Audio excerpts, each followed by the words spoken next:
પહેલાં તો દેશી બાજરાના રોટલા મારા ભાઈ, ઓરિજિનલ માખણ.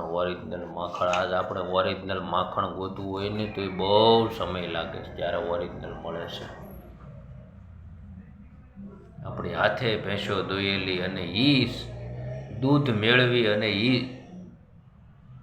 દહીંને વલોવીને માખણ તૈયાર થયું મારા વાલા, એની હારે થોડું આવે.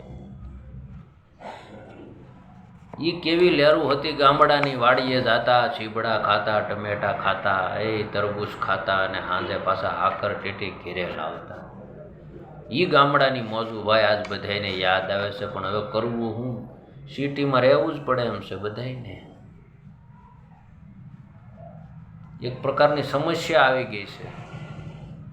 ગામડે રહેવું છે તોય રહી શકાય એમ નથી. આ હકીકત છે. કોરોના વખતે પેલા ગીત નહોતા નીકળ્યા, હાલો ભેરું ગામડે, હાલો ભેરું ગામડે, સાંજ પડે ને મને સૌરાષ્ટ્ર સાંભળે, સુખનું સરનામું મને સૌરાષ્ટ્ર દેખાય છે, હાલો ભેરું ગામડે, હાલો ભેરું ગામડે. આવું ગામડું રૂડું મજાનું. અને આપણે સિટીમાં બધા આવ્યા. સમય છે ભાઈ, વિકાસ છે, વિકાસને વેગ આપવો પડે. પણ એ જે લહેર હતી, એ જે આનંદ હતો, એ જે વાતું હતી ને ભાઈ, એ કાયમી આપણને યાદ રહી જાય અને કાયમી યાદ રહી ગયો.